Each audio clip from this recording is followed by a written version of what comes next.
പ്രിയപ്പെട്ട അധ്യക്ഷൻ, വേദിയിലിരിക്കുന്ന മാന്യ വ്യക്തികളെ, പി വി കൃഷ്ണനാരായണ മാഷെ പോലുള്ള ആൾക്കാർ സദസ്സിലുണ്ട്.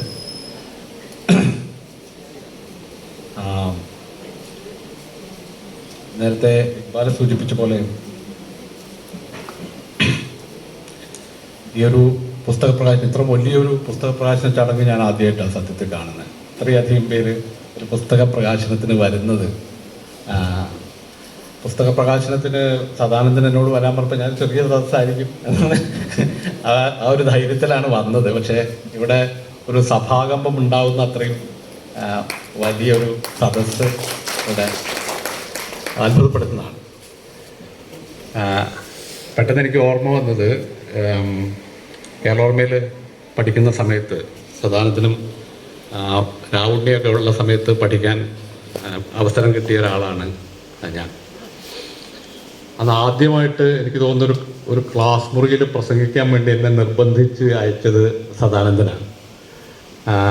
കുറച്ച് വിദ്യാർത്ഥികളുടെ മുമ്പിൽ അവർക്ക് അഭിമുഖമായിട്ട് നിന്ന് സംസാരിക്കുക എന്നുള്ള ആ പരിപാടി സത്യത്തിൽ തുടങ്ങി വെച്ചതിൽ ഒരു പ്രധാന ഉത്തരവാദിത്വമുള്ള ആളാണ് സദാനന്ദൻ. പിന്നെ അതായിരിക്കും ഞാൻ തുടർന്ന് കൊണ്ടുപോയിട്ടുള്ളത്. അന്നും ഇന്നും എനിക്ക് വലിയൊരു ജനക്കൂട്ടത്തിന് മുമ്പിൽ നിന്ന് സംസാരിക്കാനുള്ള ധൈര്യം ഇല്ല. പ്രഭാഷണമാണ് തൊഴിലുകൊണ്ട് ചെയ്തുകൊണ്ടിരിക്കുന്നെങ്കിൽ പോലും ആ കലയിൽ വൈദഗ്ധ്യം നേടിയ ഒരാളല്ല ഞാൻ.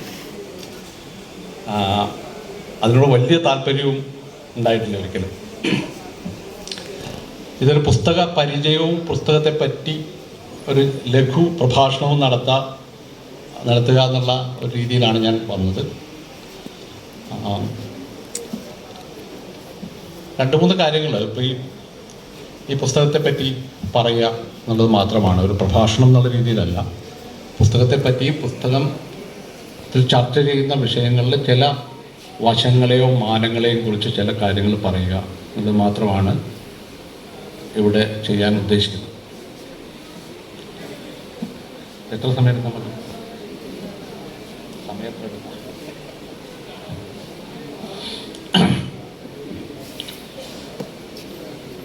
ഒരു കാര്യം, ഈ പുസ്തകം നിങ്ങളിൽ പലരിലും എത്താൻ പോകുന്നതേ ഉള്ളൂ. പുസ്തകത്തിൻ്റെ തലക്കെട്ട് നമുക്കെല്ലാവർക്കും അറിയാം.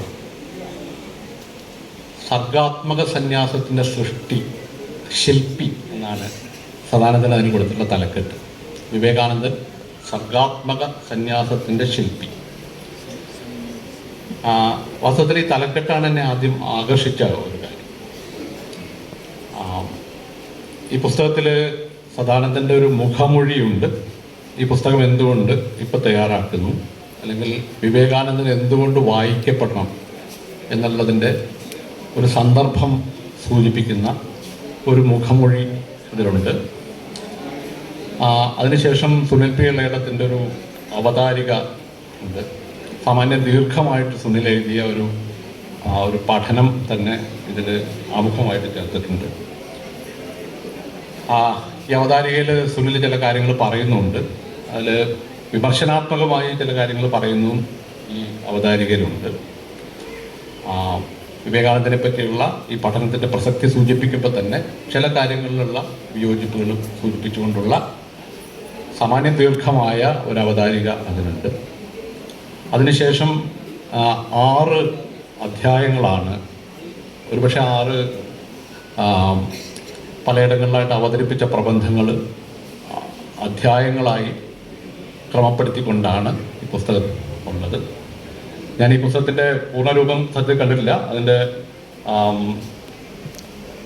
പബ്ലിഷ് ചെയ്യുന്നതിന് പുറത്തു വരുന്നതിന് മുമ്പുള്ള രൂപമാണ് ഞാൻ കണ്ടിട്ടുള്ളത്. അതിൽ കൂടുതലൊന്നും ഇല്ലയെന്ന് തോന്നുന്നു. ഈ 6 അധ്യായങ്ങളുള്ള ഒരു രൂപമാണ് ഈ പുസ്തകത്തിനുള്ളത്.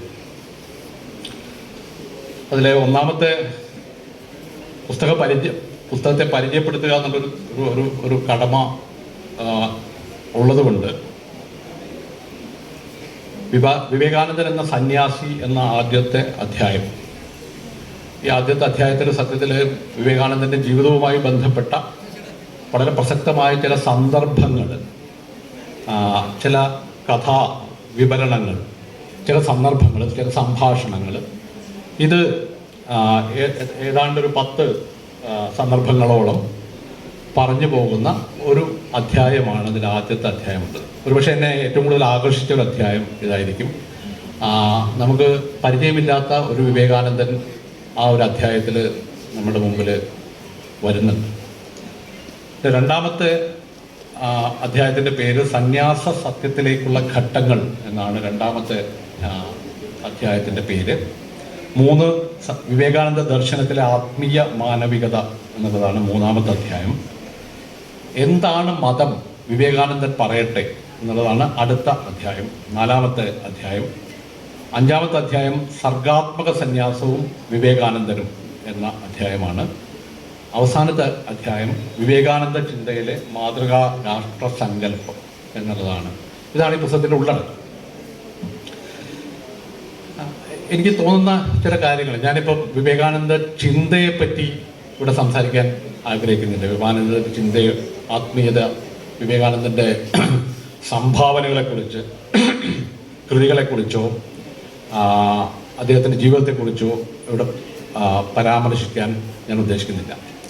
ഇതിൽ ഒരു പ്രധാനപ്പെട്ട ഒരു കാര്യം എനിക്ക് തോന്നിയിട്ടുള്ളൊരു കാര്യം ഈ സന്യാസത്തെക്കുറിച്ചാണ്. ഇത് അതിനോടുള്ള യോജിപ്പ്, വിയോജിപ്പ്, ഇങ്ങനെയുള്ള കാര്യങ്ങളൊക്കെ മാറ്റി നിർത്തിയിട്ട് അതിനെ ഒന്ന് അക്കാഡമിക്കായിട്ട് സമീപിക്കും. എന്താണ് ഈ സന്യാസം എന്ന് പറയുന്ന ഈ ഒരു പ്രാക്ടീസ്, അതിൻ്റെ സ്വഭാവം എന്താണ് എന്നുള്ളത് ഒരുപക്ഷെ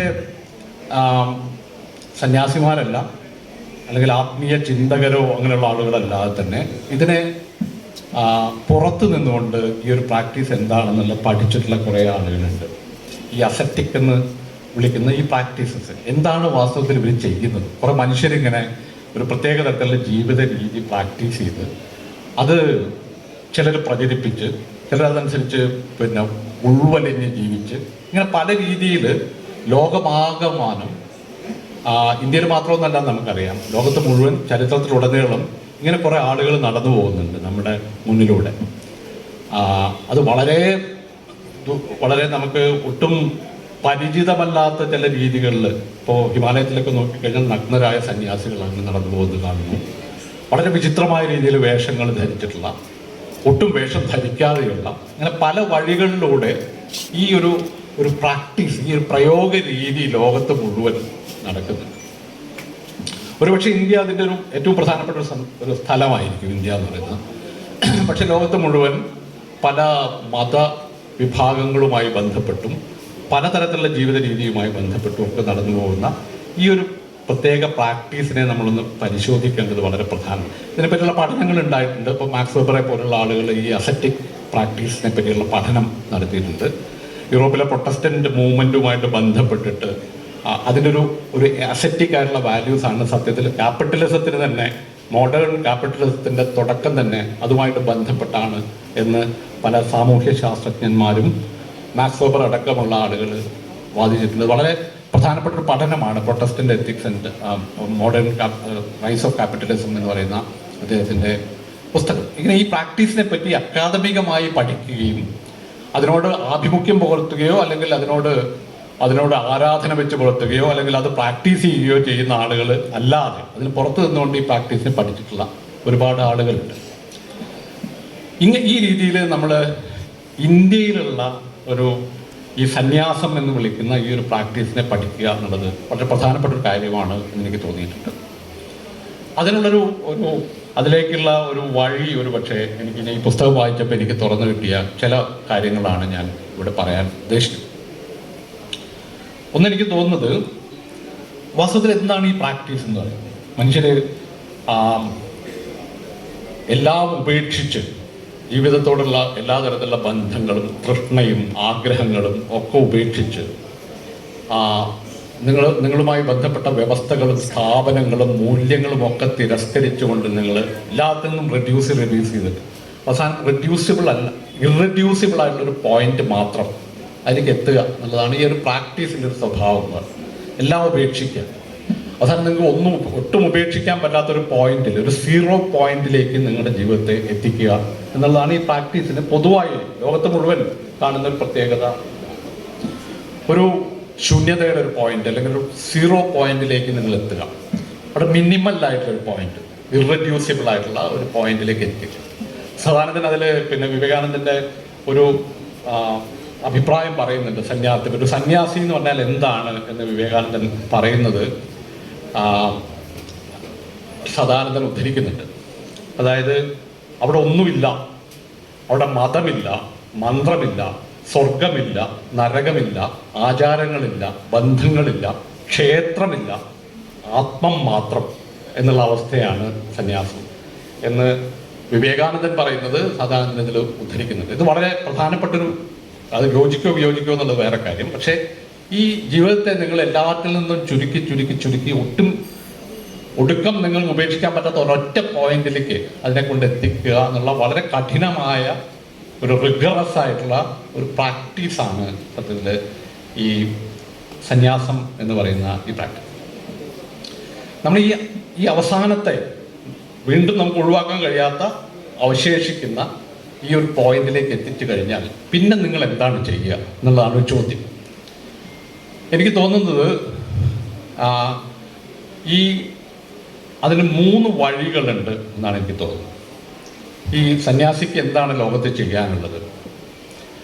ഈ ശരീരം കൊണ്ട് നിങ്ങളെല്ലാം ഉപേക്ഷിച്ചിട്ടുള്ള ഈ അവസാനത്തെ ഈ പോയിന്റ് കൊണ്ട്, ആ പോയിന്റിൽ നിന്നുകൊണ്ട് നിങ്ങൾക്ക് എന്താണ് ചെയ്യാൻ കഴിയുക? ഇതാണ് സന്യാസത്തിൻ്റെ 3 സാധ്യതകളായിട്ട് എനിക്ക് തോന്നുന്നത്.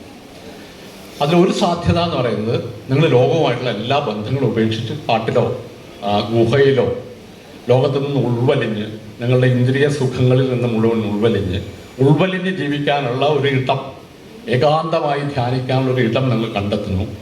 അത് കാട്ടിലായിരിക്കാം, ഗുഹയിലായിരിക്കാം, അല്ലെങ്കിൽ പർവ്വതങ്ങളുടെ മുകളിലായിരിക്കാം. അവിടെ നിങ്ങൾ ലോകവുമായിട്ടുള്ള എല്ലാ ബന്ധങ്ങളും വിട്ട് അവിടെ തപസ്, ഒരു സാധനയിലും ഒക്കെ ആയിട്ട് ഏകാന്തമായി കഴിഞ്ഞുകൂടുന്ന, ലോകവുമായിട്ടൊരു ബന്ധവുമില്ലാതെ കഴിഞ്ഞുകൂടുന്ന ഒരു സന്യാസത്തിൻ്റെ സ്വഭാവം. ഇത് വേണമെങ്കിൽ ഒരു മെറ്റഫിസിക്കലായിട്ടുള്ള ഒരു സന്യാസിയാണ് ഇത് എന്ന് പറയാം. ഇനി അതിൻ്റെ മറ്റൊരു മുഖം എന്ന് പറയുന്നത്, അവർ ലോകത്തുണ്ടെങ്കിൽ പോലും അവർ ലൗകികമായ ജീവിതത്തോട് പരിപൂർണമായ വിരക്തി നേടി, പൂർണ്ണമായും ലൗകിക ജീവിതത്തിൽ നിന്ന് വിരക്തി നേടി ഈ ലോകത്ത് തന്നെ സഞ്ചരിക്കുന്ന ആളുകളായിട്ട് മാറുന്ന ഒരു സന്യാസത്തിൻ്റെ രീതി. മറ്റൊന്നൊരു പക്ഷേ ഞാൻ പറയാം, ഒരു ധാർമ്മികമായ സന്യാസം, എത്തിക്കലായിട്ടുള്ളൊരു സന്യാസം. ആ സന്യാസിയെ സംബന്ധിച്ചിടത്തോളം അത് ലോകവുമായിട്ട് പൂർണ്ണമായ ബന്ധം ഉപേക്ഷിക്കുന്നില്ല. അതിന് സഹാനുഭൂതിയുണ്ട്, കരുണയുണ്ട്, മറ്റ് മനുഷ്യരുമായി ബന്ധപ്പെടുന്നുണ്ട്, പല കാര്യങ്ങളിൽ ഇടപെടുന്നുണ്ട്, പലരെയും സഹായിക്കുന്നുണ്ട്. അതിനൊരു ധാർമ്മികതയുണ്ട്. സന്യാസിക്ക് ധാർമ്മികത വേണോ എന്നുള്ളത് വലിയൊരു ചോദ്യമാണ്. വേദാന്തിക്ക് ധാർമ്മികമാവേണ്ട ആവശ്യമില്ല എന്ന് സാധാരണ പറയാറുണ്ട്. തത്വചിന്ത പഠിപ്പിക്കുന്നവരൊക്കെ പറയും. കാരണം വേദാന്തത്തിൽ ധാർമ്മികതയുടെ പ്രശ്നമില്ല. കാരണം മറ്റുള്ളവരെ സഹായിക്കുക എന്നുള്ളൊരു വേദാന്തിയുടെ ഒരു ബാധ്യതയല്ല. മറ്റുള്ളവരില്ല അവരുടെ ജീവിതത്തിൽ. ഏകാന്തമായി ജീവിക്കുന്ന ഒരു ഒരു സന്യാസിക്ക് ലോകത്തോട് പ്രത്യേകമായ ഒരു ധാർമ്മികതയില്ല എന്നൊരു സങ്കല്പം സാധാരണ. ഇപ്പോൾ നമ്മുടെ സദാനന്ദന്റെ പുസ്തകത്തിൽ ശങ്കരനെയും വിവേകാനന്ദനെയും തമ്മിലുള്ള താരതമ്യം ഈ ഒരു കോണ്ടെക്സ്റ്റിൽ നടത്തുന്നത് വളരെ പ്രസക്തമായൊരു ഒരു താരതമ്യമാണ് എന്ന് എനിക്ക് തോന്നുന്നു. ശങ്കരനിൽ വിവേകാനന്ദൻ തന്നെ ശങ്കരനെ വിമർശിക്കുന്ന, അതിനിശ്ചിതമായ ഭാഷയിൽ ശങ്കരനെ വിമർശിച്ച ഒരാളാണ് വിവേകാനന്ദൻ. വേദാന്തത്തോടുള്ള എല്ലാ ബഹുമാനവും എല്ലാ ആദരവും എല്ലാ ആഭിമുഖ്യവും നിലനിർത്തിക്കൊണ്ട് തന്നെ വിവേകാനന്ദൻ ശങ്കരനെ പറ്റി പറഞ്ഞത് ശങ്കരന് തല മാത്രമേ ഉള്ളൂ എന്നുള്ളതാണ്. ഒരു ശിരസ് മാത്രമുള്ള ഒരു ആളാണ് ശങ്കരൻ എന്നാണ്. അദ്ദേഹത്തിന് ലോകവുമായിട്ടൊരു ബന്ധമില്ല, മറ്റു മനുഷ്യരുമായിട്ട് ബന്ധമില്ല, ഒരു ഹൃദയമില്ലാത്ത ആളാണ്. തല മാത്രമേ ഉള്ളൂ. ഒരു ലോജിക്കലായിട്ടുള്ള ഒരു ബുദ്ധി മാത്രമുള്ള ഒരാളായിട്ട് ശങ്കരനെ വിവേകാനന്ദൻ പറയുന്നുണ്ട്. ഒരുപക്ഷെ ഇന്നത്തെ ഒരു അക്കാദമിക് പണ്ഡിതൻ ആണ് ഒരുപക്ഷെ ശങ്കരാചാര്യൻ. വളരെ ബുദ്ധിശാലിയായിട്ടുള്ള ഒരാളാണ്. ഇന്ന് നമ്മൾ പറയുന്ന ഒരു അക്കാദമിക് ബുദ്ധിജീവി എന്ന് വിശേഷിപ്പിക്കാവുന്ന ഒരു പദവിയിൽ നിൽക്കുന്ന ഒരാളായിരിക്കും ഒരുപക്ഷെ ശങ്കരൻ എന്ന് പറയുന്നത്. അക്കാദമിക് ബുദ്ധിജീവിക്ക് ലോകമില്ല, അയാൾക്ക് ചിന്തയാണ്. മറ്റുള്ളവരെ അയാളെ തർക്കിച്ച് തോൽപ്പിക്കാനുള്ള ആൾ മാത്രമാണ് ലോജിക്കലായിട്ട് തർക്കിച്ച് തോൽപ്പിക്കാൻ പറ്റുന്ന ആളുകളല്ലാതെ മറ്റ് മനുഷ്യരെ ഒന്നും കാണാൻ കഴിയാത്ത ഒരു അക്കാദമിക ബുദ്ധിജീവിതം നയിച്ച ആളാണ് ശങ്കരാചാര്യർ എന്ന് വിവേകാനന്ദൻ പറയുന്നുണ്ട്. അത് വിവേകാനന്ദനും ശങ്കരനും തമ്മിലുള്ള ഈ താരതമ്യം സദാനന്ദന്റെ പുസ്തകത്തിലെ വളരെ പ്രധാനപ്പെട്ട ഒരു ഭാഗമാണെന്ന് തോന്നുന്നു. ഇത് സത്യത്തിൽ സന്യാസത്തിന്റെ രണ്ട് ധാരകൾ തമ്മിലുള്ള ഒരു താരതമ്യമാണ്. ശങ്കരൻ പ്രതിനിധാനം ചെയ്യുന്ന ഒരു മെറ്റഫിസിക്കൽ ആയിട്ടുള്ള ഒരു സന്യാസവും വിവേകാനന്ദന്റെ ഒരു പക്ഷേ ഒരു ധാർമ്മികമായിട്ടുള്ള സന്യാസവും തമ്മിലുള്ള ഒരു വ്യത്യാസമായിട്ട് ചിലപ്പോൾ ഇത് കാണാൻ പറ്റും. ഞാൻ പറഞ്ഞു വന്നത് സന്യാസ ജീവിതത്തിന്റെ ഒരു പ്രധാനപ്പെട്ട വഴി ഒരു പക്ഷേ ധാർമ്മികതയാണ്. എത്തിക്കൽ ആയിട്ടുള്ളൊരു അസെറ്റിക് അൽസസ്റ്റിസിസം എന്ന് വേണമെങ്കിൽ വിശേഷിപ്പിക്കാവുന്ന ഒരു ധാരയുണ്ട്. ആ ധാരയെ സംബന്ധിച്ചിടത്തോളം നിങ്ങൾ വ്യാവഹാരികമായ ലോകത്ത് നിങ്ങളുണ്ട്, പൂർണ്ണമായും നിങ്ങൾ ഉൾവലിഞ്ഞ് നിൽക്കുകയല്ല, അതിലുണ്ട്. എന്തിനാണ് അവിടെ നിൽക്കുന്നത്? അവിടെ നിൽക്കുന്നത് നിങ്ങൾ എന്തെങ്കിലും പ്രത്യേക നേട്ടത്തിന് വേണ്ടിയല്ല. നിങ്ങൾ ചെയ്യുന്നതൊന്നും നിങ്ങളെ ഒരു പക്ഷെ ബാധിക്കുന്നത് പോലുമില്ല എന്നുള്ളതാണ് അതിൻ്റെ പ്രത്യേകത. അപ്പൊ നാരായണ ഗുരുവിന്റെ കാര്യത്തിലൊക്കെ പറയാറുണ്ട് ഇത്. നാരായണ ഗുരുവിനൊക്കെ വേണമെങ്കിൽ ഒരു ഈ സന്യാസത്തിലെ ഒരു ധാർമ്മികമായൊരു ഭാവത്തിന്റെ പ്രതിനിധിയായിട്ട് നമുക്ക് നാരായണ ഗുരുവിനെ വേണമെങ്കിൽ കാണാൻ പറ്റും. അതുപോലെയുള്ള ഒരു ധാർമ്മികമായ ഒരു സ്വഭാവം സന്യാസത്തിന് നൽകിയ ഒരാളാണ്. മാത്രമല്ല വിവേകാനന്ദൻ പറയുന്ന ഒരു കാര്യം, അത് സദാനന്ദൻ പുസ്തകത്തിൽ പ്രത്യേകിച്ച് പറയുന്നുണ്ട്. ഈ ജീർണിച്ച സന്യാസത്തിന്റെ ജീർണിച്ച ശരീരത്തിന് അസ്ഥിപഞ്ജരത്തിൽ ഒരു പ്രാണസഞ്ചാരം നടത്തിയത് ബുദ്ധനാണ്, ഭഗവാൻ ബുദ്ധനാണ് എന്ന് വിവേകാനന്ദൻ പറയുന്നുണ്ട്. കാരണം ബുദ്ധനിൽ നിന്നാണ് ഈ ധാർമ്മികമായ സന്യാസത്തിന്റെ ഒരു ധാര തുടങ്ങിയത് എന്നാണ് വിവേകാനന്ദൻ ഒരു പക്ഷെ പറയുന്നത്. ഈ പ്രത്യേക തരത്തിലുള്ള സന്യാസ ആശ്രമത്തിന്റെ, ധാർമ്മികമായ സന്യാസത്തിന്റെ ഒരു ആദി മാതൃക ഒരു പക്ഷേ ബുദ്ധനിൽ നിന്നാണ് തുടങ്ങുന്നത്. മാത്രമല്ല ഈ സന്യാസ ആശ്രമം തുടങ്ങുന്നത് ബുദ്ധ ഭഗവാനാണ് എന്ന് വിവേകാനന്ദൻ പറയുന്നത് സദാനന്ദൻ പുസ്തകത്തിൽ പറയുന്നുണ്ട്. അപ്പൊ ഞാൻ പറഞ്ഞത് ഈ രണ്ടാമത്തെ ധാര എന്ന് പറയുന്നത് അത് ധാർമ്മികതയുമായി ബന്ധപ്പെട്ടാണ്.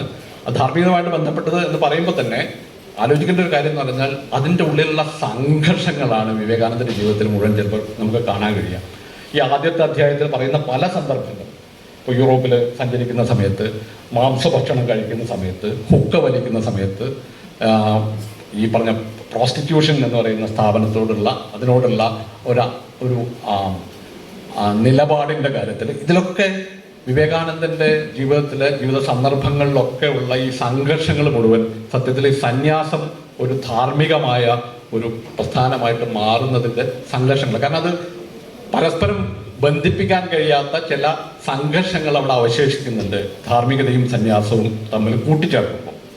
ഇപ്പോൾ ഒരു പെട്ടെന്നൊരു കഥ ഓർമ്മ വരികയാണ്. എനിക്ക് സന്യാസി ഏതാണെന്ന് ഓർമ്മയില്ല. ഒരു സന്യാസി പുഴ കടക്കാൻ പോകുന്ന കഥ നിങ്ങൾക്ക് പലർക്കും അറിയുന്നൊരു കഥയായിരിക്കും. ഒരു സന്യാസിയും ശിഷ്യനും കൂടി ഒരു നദി അപ്പുറത്തേക്ക് കടക്കാൻ വേണ്ടി ഇപ്പുറത്ത് നിൽക്കുന്നു. അപ്പോൾ ഒരു സ്ത്രീ ഇവരുടെ അടുത്ത് വരുന്നു. സ്ത്രീ അവരുടെ അടുത്ത് വന്നിട്ട് അവർക്ക് എന്തോ ശാരീരികമായ ചില പ്രശ്നങ്ങളുണ്ട്, അതുകൊണ്ട് ഈ പുഴ കടക്കാനൊന്ന് സഹായിക്കണം എന്ന് പറഞ്ഞാൽ എടുത്തു കൊണ്ടുപോകണം. ആ ഒരു അവസ്ഥയിലാണ്. അപ്പൊ ഈ സന്യാസിയുടെ ശിഷ്യൻ ആകെ ഒരു ധാർമ്മിക പ്രതിസന്ധിയിൽ എത്തിപ്പെട്ടു. കാരണം സ്ത്രീകളെ തൊടാൻ പാടില്ല, അവരുടെ ആശ്രമധർമ്മം അനുസരിച്ച്. ഈ പ്രത്യേകിച്ച് സന്യാസിയുടെ ആശ്രമധർമ്മം അനുസരിച്ച് സ്ത്രീയെ കയ്യിലെടുക്കുക എന്ന് പറയുന്നത് ആശ്രമധർമ്മത്തിന് നിരക്കുന്നത് ഒന്നല്ല. പക്ഷേ ഈ മുതിർന്ന സന്യാസി ഒരു പ്രയാസവും കൂടാതെ സ്ത്രീയെ എടുത്ത് പുഴ കടത്തി അപ്പുറത്ത് വെച്ച് മുന്നോട്ട് പോയി. അപ്പം സന്യാസിയുടെ ശിഷ്യൻ ചോദിച്ചു, ഗുരു, ഇത് ചെയ്തത് നമ്മൾ ആശ്രമധർമ്മത്തിന് നിരക്കുന്ന ഒരു കാര്യമല്ലല്ലോ നമ്മൾ ചെയ്തത് എന്ന് പറഞ്ഞു. അപ്പൊ സന്യാസി പറഞ്ഞു, അത് ശരി, ഈ പുഴ കടത്തുന്ന ഈ സ്ത്രീയെ ഞാൻ ഈ പുഴ കടത്തി ഇപ്പുറത്ത് വെച്ചിട്ട് ഞാൻ താഴെ വെച്ചു, നീ അതിപ്പോഴും താഴെ വെച്ചിട്ടില്ല എന്ന് പറഞ്ഞു എന്നാണ്. ഇതാണ് ധാർമ്മികമായ സന്യാസത്തിന്റെ ഒരു പ്രധാന. ബുദ്ധ ഭിക്ഷുക്കള് പറ്റിയിട്ടും ഇതേപോലെ ഒരു കഥയുണ്ട്. ഒരു ബുദ്ധ സന്യാസി വര്യൻ ഒരു ഗുഹയിൽ ജീവിക്കുകയാണ്. എല്ലാവരും ബഹുമാനിക്കുന്ന ഒരു വ്യക്തിയാണ് അദ്ദേഹം ഒരു സ്ഥലത്ത് താമസിക്കുന്നു, ബുദ്ധഭിക്ഷുവാണ്. ഒരു ദിവസം രാവിലെ ആ ഗ്രാമത്തിലെ ഒരുപാട് ആളുകൾ കൂട്ടം ചേർന്ന് ഒരു സ്ത്രീ അവരുടെ മുമ്പിലുണ്ട്. സ്ത്രീയുടെ കയ്യിൽ ഒരു കുട്ടിയുണ്ട്. എല്ലാവരും കൂടി ഗുഹയുടെ അടുത്ത് വരുന്നു. സന്യാസി പുറത്തേക്ക് വരുന്നു, ബുദ്ധഭിക്ഷു പുറത്തേക്ക് വരുന്നു. എല്ലാവരും കൂടി ബുദ്ധഭിക്ഷുവിനോട് പറയുന്നു, ഈ സ്ത്രീയുടെ ഈ കുട്ടി നിങ്ങളുടെ കുട്ടിയാണെന്നാണ് ഇവർ പറയുന്നത്. ബുദ്ധഭിക്ഷു യാതൊരു ഭാവഭേദവും കൂടാതെ ആണോ എന്ന് ചോദിച്ച് ഈ കുട്ടിയെ എടുത്ത് ഗുഹയുടെ ഉള്ളിലേക്ക് പോയി. 3-4 ദിവസം കഴിഞ്ഞു ഇതേ ജനക്കൂട്ടം ഇതേ സ്ത്രീയുമായിട്ട് വീണ്ടും വന്നു എന്ന് പറഞ്ഞു, അയ്യോ ഞങ്ങൾക്ക് തെറ്റുപറ്റിയതാണ്, സത്യത്തിൽ ഇവർ കളവ് പറഞ്ഞതാണ്, ഇത് താങ്കളുടെ കുട്ടിയല്ല, അങ്ങനെയാണോ എന്നിട്ട് കുട്ടിയെ തിരിച്ചെടുത്ത് കൊടുത്തു. ഇതാണ് സന്യാസത്തിൻ്റെ ധാർമ്മികത എന്ന് പറയുന്നത്. നിങ്ങൾ ചെയ്യുന്നത് നിങ്ങളെ ബാധിക്കുന്നില്ല എന്നുള്ളതാണ്. നിങ്ങൾ ധാർമ്മികമായ പ്രവൃത്തിയിലാണ് ചെയ്യുന്നത്. നിങ്ങൾ പലരെയും സഹായിക്കുന്നുണ്ടാവും, പലതരത്തിലുള്ള സഹായങ്ങൾ ചെയ്യുന്നുണ്ടാവും, പലതരത്തിൽ ബന്ധങ്ങളിൽ ഏർപ്പെടുന്നുണ്ടാവും. പക്ഷെ ഇതൊന്നും നിങ്ങളെ ബാധിക്കുന്നില്ല എന്നാണ്. വിവേകാനന്ദന്റെ ധാർമ്മികമായ സന്യാസത്തിന്റെ ഒരു സ്വഭാവം ഒരു പക്ഷേ ഇതായിരിക്കും. വിവേകാനന്ദൻ ഹുക്ക വലിക്കുന്നുണ്ട്, വിവേകാനന്ദൻ മാംസാഹാരം കഴിക്കുന്നുണ്ട്, ആഡംബര ജീവിതത്തിന്റെ ഇടയിൽ പെട്ടുപോകുന്നുണ്ട് പല സന്ദർഭങ്ങളിലും. പല കാര്യങ്ങളും ചെയ്യുമ്പോഴും ഇതൊന്നും ബാധിക്കാതെ ഇതിനുള്ളിൽ ജീവിക്കുക എന്നുള്ളതാണ് രണ്ടാമത്തെ സന്യാസത്തിന്റെ രണ്ടാമത്തെ ഒരു ഡയമെൻഷൻ അല്ലെങ്കിൽ ഒരു വഴി. ചിലപ്പോൾ അതായിരിക്കും ആദ്യത്തെ വഴിയിൽ നിന്ന് വ്യത്യസ്തമായ മറ്റൊരു വഴി. മൂന്നാമത്തെ ഒരു വഴി ഒരു പക്ഷേ എസ്തെറ്റിക് എന്ന് വിളിക്കാവുന്ന ഒരു വഴിയാണ്. നിങ്ങളുടെ ശരീരത്തിന്റെ ഭാരം മുഴുവൻ കുറഞ്ഞ് നിങ്ങൾ നൃത്തം ചെയ്യുന്ന ഒരു അവസ്ഥയിലേക്ക് എത്തുക എന്നുള്ളതാണ്. എല്ലാ ശരീരഭാരവും ഉരുവെച്ച് നിങ്ങൾ ഗുരുത്വാകർഷത്തിന് പുറത്ത് കിടന്ന് ശരീരത്തെ പരിപൂർണമായ ആനന്ദത്തിൻ്റെ ഒരു മേഖലയാക്കി ശരീരത്തെ മാറ്റുക, അങ്ങനെ ഈ ഒരു തരത്തിലുള്ള എസ്തെറ്റിക് ബോഡി ആയിട്ട് മാറുക എന്നുള്ളത് സന്യാസത്തിൻ്റെ ഒരു മൂന്നാമത്തെ വഴിയാണ്. ഇതിനും ഒരുപാട് ഉദാഹരണങ്ങൾ വേണേൽ കാണാൻ പറ്റും. ഒരു പക്ഷേ സർഗാത്മക സന്യാസം എന്ന് പറയുന്നത് കൂടുതൽ പ്രധാനമാകുന്നത് ഈ മൂന്നാമത്തെ വഴിയിലാവും എന്നാണ് എനിക്ക് തോന്നുന്നത്. വിവേകാനന്ദന്റെ കാര്യത്തിൽ എത്രത്തോളം സർഗാത്മക സന്യാസം എന്ന വാക്ക് ഉപയോഗിക്കാൻ കഴിയും എന്നുള്ള കാര്യത്തിൽ ചെറിയ സംശയമുണ്ട്, അതവിടെ നിൽക്കട്ടെ. ഇപ്പൊ ടാഗോറിന്റെ കാര്യത്തിൽ ടാഗോർ ഒരു നൈഷ്ഠിക സന്യാസിയൊന്നും ആയിരുന്നില്ല, പക്ഷെ സന്യാസം വരിച്ച ഒരാളാണ് ടാഗോർ. രവീന്ദ്രനാഥ് ടാഗോറിന്റെ കാര്യത്തിൽ അടിമുടി എസ്തെറ്റിക് ആയിട്ടുള്ള സന്യാസമാണ്. അദ്ദേഹത്തിന്റെ എഴുത്തുകൾ നമുക്കറിയാം. എത്ര മനോഹരമാണ് അവിടുത്തെ ഗാനാലാപന ശൈലി, നിഭൃതം ഞാനത് കേൾക്കൂ സതതം നിതാന്ത വിസ്മയശാലി എന്നെഴുതിയ ടാഗോർ അദ്ദേഹത്തിന്റെ സന്യാസം എന്ന് പറയുന്നത് അടിമുടി എസ്തെറ്റിക് ആയിട്ടുള്ള സർഗാത്മകമായിട്ടുള്ള സന്യാസമാണ്. ഇവൻ നമുക്ക് നാരായണ ഗുരുവിലും ഈ സർഗാത്മകമായ സന്യാസം കാണാൻ കഴിയും എന്ന് വിചാരിക്കുന്ന ഒരാളാണ് ഞാൻ. ഇപ്പം ഒന്നൊന്നായി എണ്ണി തൊട്ടിടും ദൃക്കൊടുങ്ങിയാൽ അല്ലേ പക്ഷേ ഓക്കെ നിന്നിടും ദൃക്കുപോലുള്ള നിന്നിൽ അസ്പന്ദമാകണം എന്ന് നാരായണഗുരു എഴുതുമ്പോൾ ഗുരുവിന്റെ സന്യാസത്തിന്റെ മുഴുവൻ സർഗാത്മകമായ ഒരു ശോഭയും കാണുന്ന വരികളാണ്. എല്ലാ വരികളിലും ഉണ്ട്. ആഴിയും തെരയും ആഴവും പോലെ ഞങ്ങളും എന്നൊക്കെ പറയുന്ന ഈ വരിയിൽ മുഴുവൻ സർഗാത്മകം. മാത്രമല്ല എനിക്ക് തോന്നുന്നത് നാരായണഗുരു ചെയ്തിട്ടുള്ള ഈ അരുവിപ്പുറം പ്രതിഷ്ഠയായാലും കണ്ണാടി പ്രതിഷ്ഠയായാലും അത് എസ്തെറ്റിക് ആയിട്ടുള്ള ഇൻസ്റ്റലേഷൻസ് ആണ് അതെന്ന് ഞാൻ പറയാം. ആർട്ടിസ്റ്റിക് ആയിട്ടുള്ള സെൻസിൽ പറഞ്ഞാൽ കലാപരമായ പ്രവൃത്തിയാണ് ഇതൊക്കെ. അങ്ങനെ കലാത്മകമായ സർഗാത്മകമായ എസ്തെറ്റിക്കായ ഒരു സന്യാസത്തിന്റെ രൂപമായിട്ട് നമുക്ക് വേണമെങ്കിൽ ടാഗോറിനെ കാണാൻ പറ്റും, അല്ലെങ്കിൽ കവികളിനെ കാണാൻ പറ്റും. അവരുടെയൊക്കെ മിസ്റ്റിക് ആയിട്ടുള്ള ജീവിതത്തിൽ ഇതൊക്കെ കാണാൻ പറ്റും. ഇത് സത്യത്തിൽ സന്യാസത്തിന്റെ ഒരു മൂന്നാമത്തെ ധാരയായി. ഈ 3 ധാരയിൽ നിന്നും ഒരുപക്ഷെ വ്യത്യസ്തമായ മറ്റൊരു ധാര ഇന്ത്യയിൽ ഉണ്ടായിട്ടുണ്ട് എന്നാണ് എൻ്റെ ഒരു നിരീക്ഷണം. ഈ പുസ്തകം വായിച്ചപ്പോഴും അതിന് മുമ്പും ഞാൻ എൻ്റെ ഒരു ചിന്ത പോയ ഒരു വഴി അതാണ്. ഒരു പക്ഷേ സന്യാസത്തെ ഒരു റെസിസ്റ്റൻസിൻ്റെ വഴിയായിട്ട് തിരഞ്ഞെടുത്ത രാജ്യങ്ങളിൽ ഒന്നാണ് ഇന്ത്യ എന്ന് പറയുന്നത്. ഇന്ത്യ മാത്രമല്ല, ഇന്ത്യക്ക് പുറത്തുണ്ടായിരിക്കും. അത് ബുദ്ധന്റെ കാലം മുതൽ തന്നെ ഒരു തരത്തിലുള്ള ചെറുത്തുനിൽപ്പ്, സന്യാസം ഒരു സൈറ്റ് ഓഫ് റെസിസ്റ്റൻസ് ആയിട്ട് മാറുക. ഈ ഒരു സൈറ്റ് ഓഫ് റെസിസ്റ്റൻസ് ആയിട്ട് ഈ സന്യാസത്തെ മാറുക, ഈ പ്രാക്ടീസ് മാറുക എന്നുള്ളത് നമുക്ക് കാണാൻ കഴിയുന്ന ഒരു പ്രധാനപ്പെട്ട രീതിയിൽ കാണാൻ കഴിയുന്ന ഒരു സ്ഥലം ഇന്ത്യ ആയിരിക്കും. അത് ഇന്ത്യയുടെ സ്വാതന്ത്ര്യ സമരം മാത്രമല്ല. അപ്പൊ വിവേകാനന്ദനൊന്നും നേരിട്ട് സ്വാതന്ത്ര്യ സമരവുമായിട്ട് ബന്ധപ്പെട്ട ആളല്ലെങ്കിൽ കൂടി അതിനു മുമ്പ് തന്നെ ഒരുപക്ഷെ ബുദ്ധന്റെ കാലം മുതൽ ബുദ്ധന്റെ സന്യാസത്തിൽ ഒരു പ്രതിരോധമുണ്ട്, ഒരു ചെറുത്തുനിൽപ്പുണ്ട്, ഒരു പൊളിറ്റിക്കലായിട്ടൊരു ആക്റ്റാണ് ബുദ്ധന്റെ ആക്ട് എന്ന് പറയുന്നത്. അപ്പൊ ഞാൻ പറഞ്ഞത് ഈ 4ാമത്തെ സന്യാസം ഒരു പൊളിറ്റിക്കൽ ആയിട്ടുള്ള സന്യാസമാണ്. ഞാൻ പറഞ്ഞ എൻ്റെ ഒരു വാദം ഇതാണ്: സന്യാസത്തിന്റെ 4 വഴികൾ, ഒന്ന് മെറ്റഫിസിക്കൽ ആയിട്ടുള്ള സന്യാസമാണ്, ഒന്ന് ധാർമ്മികമായ സന്യാസമാണ്, 3ാമത്തെ ഒരു എസ്തെറ്റിക് ആയിട്ടുള്ള സന്യാസമാണ്, 4ാമത്തെ ഈ പൊളിറ്റിക്കൽ ആയിട്ടുള്ള സന്യാസം എന്ന് പറയുന്നത് സന്യാസത്തെ തന്നെ ഒരു ചെറുത്തുനിൽപ്പിന്റെ ഇടമാക്കിയിട്ട് ഒരു സൈറ്റ് ഓഫ് റെസിസ്റ്റൻസ് ആക്കി മാറ്റുക എന്നുള്ളത്. ഇവരിലെല്ലാവരിലും കാണാൻ പറ്റുമെന്ന് ഞാൻ പറയാം. ഉദാഹരണത്തിന് ഗാന്ധിയിലുണ്ടത്. ഗാന്ധിയിൽ ഈ പറഞ്ഞ നൈഷ്ഠികമായ ഒരു സന്യാസമൊന്നും അല്ലെങ്കിൽ പോലും സ്വയം ഒരു സന്യാസിയായിട്ട് സന്യാസം വരിച്ച ഒരു ജീവിതമാണ് ഗാന്ധിയിലുള്ളതെന്ന് നമുക്കറിയാം. ഗാന്ധിയിലും ഇതേ, ഞാൻ ഈ വേദിയിൽ തന്നെ ഒരു ഘട്ടത്തിൽ പറഞ്ഞായിട്ട് എനിക്ക് ഓർമ്മ വരുന്നു. സ്വന്തം ശരീരത്തെ ഈ ഒരു ചെറുത്തുനിൽപ്പിൻ്റെ ഒരു ഇട്ടമാക്കി മാറ്റിയ ഒരു സന്യാസം, ആ സന്യാസത്തിൻ്റെ ഒരു ഭാവം നമുക്ക് ഗാന്ധിയിൽ കാണാൻ പറ്റും. ടാഗോറിലുണ്ടത്. ഒരു കൾച്ചറൽ ഇമ്പീരിയസത്തോടുള്ള ഒരു റെസിസ്റ്റൻസിൻ്റെ ബോഡിയാണ് ടാഗോറിൻ്റെ ബോഡി എന്ന് പറയുന്നത്. അതുപോലെ തന്നെ നിങ്ങൾ നാരായണ ഗുരുവിൽ കാണാം. നാരായണ ഗുരുവിൻ്റെ സന്യാസത്തിൻ്റെ പ്രധാനപ്പെട്ട സ്വഭാവം അത് റെസിസ്റ്റ് ചെയ്യുന്നു എന്നുള്ളതാണ്, ചെറുത്തു നിൽക്കുന്നു എന്നുള്ളതാണ്. ഒരു പ്രതിരോധമുണ്ട് നാരായണ ഗുരുവിൻ്റെ സന്യാസത്തിൽ. വിവേകാനന്ദൻ്റെ സന്യാസം എത്തരത്തിലുള്ള സന്യാസമാണ് എന്നുള്ളതാണ് ഒരു ചോദ്യം. ഒരു പക്ഷേ ആ ചോദ്യം ഏറ്റവും പ്രധാനപ്പെട്ട ആ ചോദ്യം കൊണ്ട് ആണ് ഈ പുസ്തകം ശ്രദ്ധിക്കപ്പെടാൻ പോകുന്നത് എന്നാണ് എനിക്ക് തോന്നുന്നത്. ഒരുപക്ഷെ അതിന് നൽകിയ ഉത്തരങ്ങൾ എത്രത്തോളം ബലമുള്ള ഉത്തരങ്ങളാണെന്നുള്ള കാര്യത്തിൽ എനിക്ക് സംശയമുണ്ട്.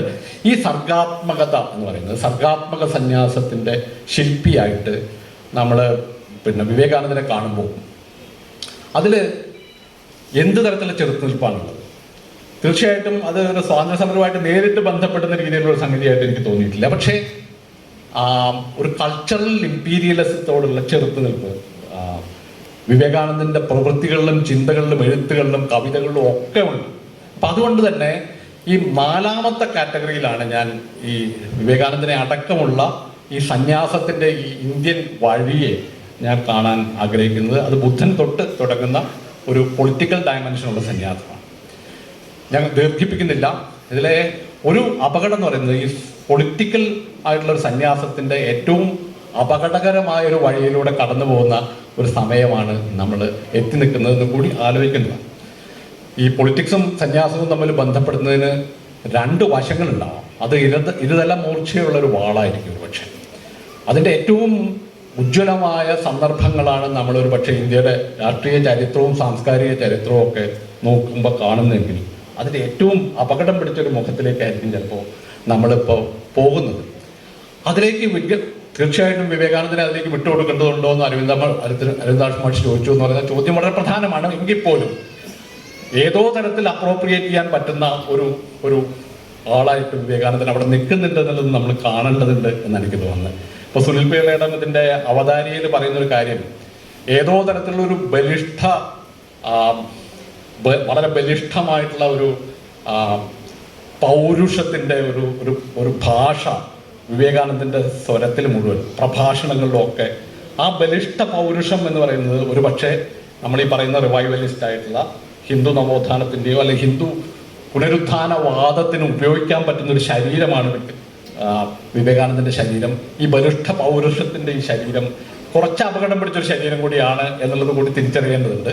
അതുകൊണ്ട് ഈ പൊളിറ്റിക്കൽ സന്യാസം എന്ന് പറയുന്നതിൻ്റെ ഗുരുതരമായ അപകടങ്ങൾ ചിലപ്പോൾ വരാൻ പോകുന്ന അതിൻ്റെ ഒരു സന്ദർഭത്തിലാണ്, ഒരു വർത്തമാനത്തിലാണ് ഈ വിവേകാനന്ദനോടുള്ള ഈ തിരിഞ്ഞു നോക്കുന്നത്, വിവേകാനന്ദനെ പറ്റിയുള്ള പുതിയ വായനകൾ വരുന്നത്.